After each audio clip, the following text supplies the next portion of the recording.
Welcome back to the channel, where we dissect those incredibly petty but fundamentally frustrating family and community conflicts. Today's story, titled, AITA for Not Saying Thank You, is a saga of entitlement, deliberate forgetfulness, and one very expensive, missing lunchbox.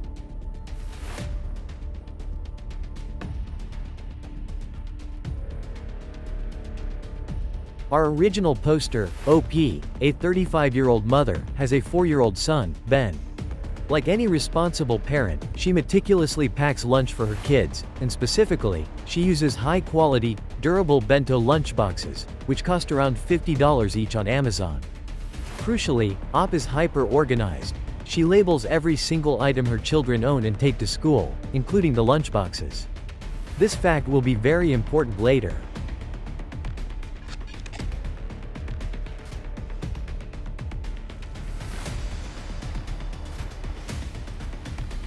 A few weeks ago, the ordeal began.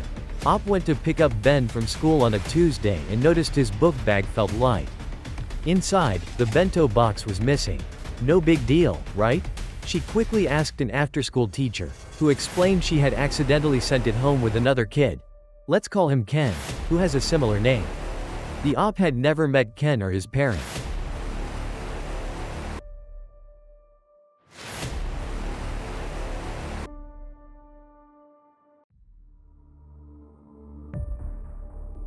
The OP kindly asked the teacher to have the parent return the lunchbox the very next day. Wednesday came, and the OP inquired. The teacher said Ken's parent had messaged her, saying they would bring it the following day, Thursday, as they were only part-time students. Alright.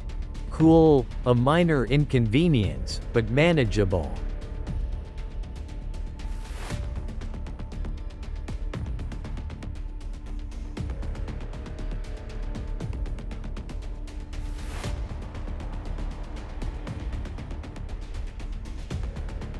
Thursday rolled around.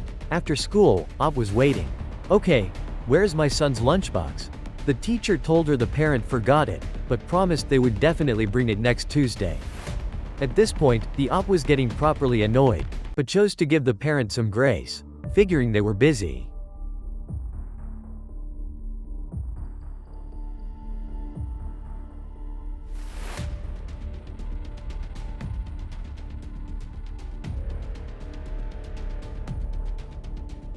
Next Tuesday came, and went.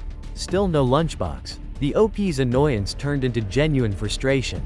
She escalated the issue, mentioning the missing item to her son's daytime teachers, asking them to directly reach out to this parent because, quite frankly, she wanted her kid's property back.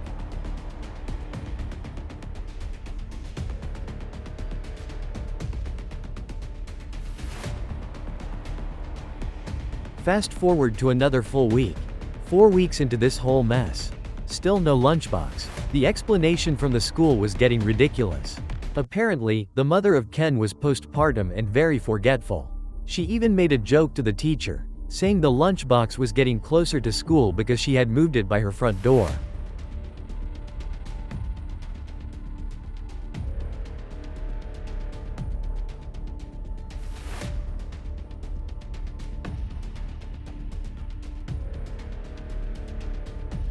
Needless to say, the OP was properly pissed. She simply couldn't understand why returning a small, labeled item was such an ordeal. Just put the lunchbox in your car or your kid's book bag. It's not rocket science. Her husband wanted her to confront the parent herself, but the teachers, understandably, wouldn't give out the parent's name.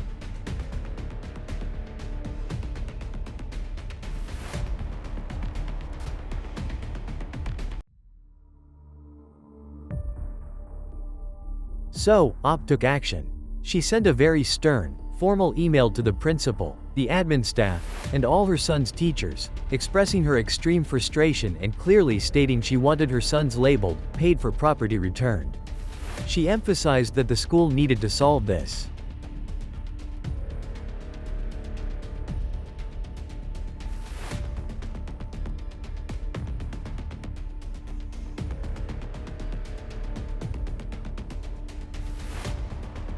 The school administration finally got through to the parent. The following Thursday, nearly 4 full weeks later, The parent finally met the op and brought the lunchbox back. The parent offered a hurried apology and tried to joke about the situation, but the op was so consumed by 4 weeks of annoyance that she just kind of stared at the parent blankly. She then simply said, "Okay," took the lunchbox, and left. She did not say thank you.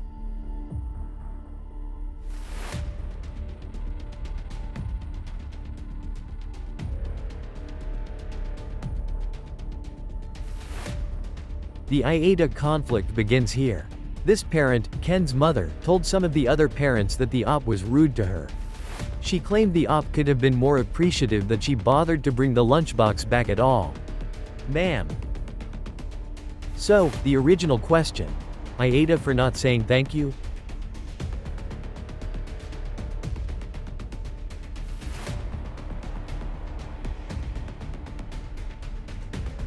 The op provided an edit that sheds light on the entire situation.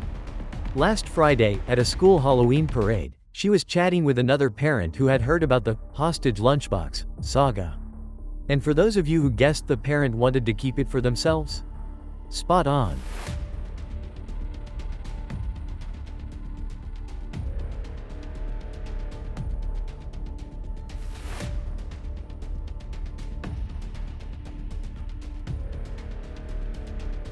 Apparently, Ken, the other boy, really liked the bento box and was always telling his mom he wanted one, but she didn't want to purchase it for him. When it was mistakenly put in her son's bag, she thought it was the perfect opportunity to just keep it. She genuinely believed the op would just let it go and she would get a free, high-quality, $50 lunchbox for her kid. But no dice on that.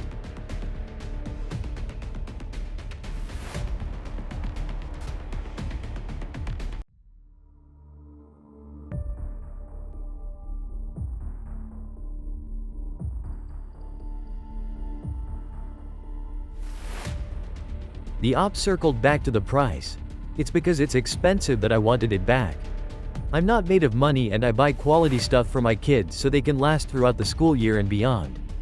Forcing her to let it go and spend another $50 wasn't going to happen.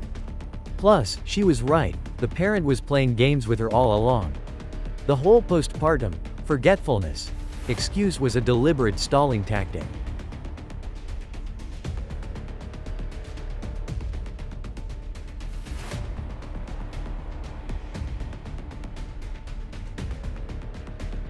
The op admits she wasn't the nicest when the mother returned it, she's only human.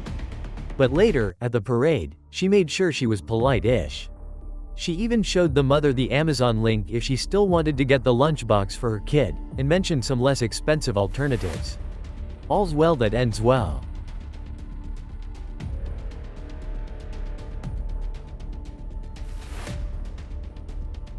So, the true question. Was the op rude for not thanking someone who deliberately held her property hostage for 4 weeks? Or was she right to let her blank stare do the talking? Let us know your thoughts in the comments below. Don't forget to like and subscribe.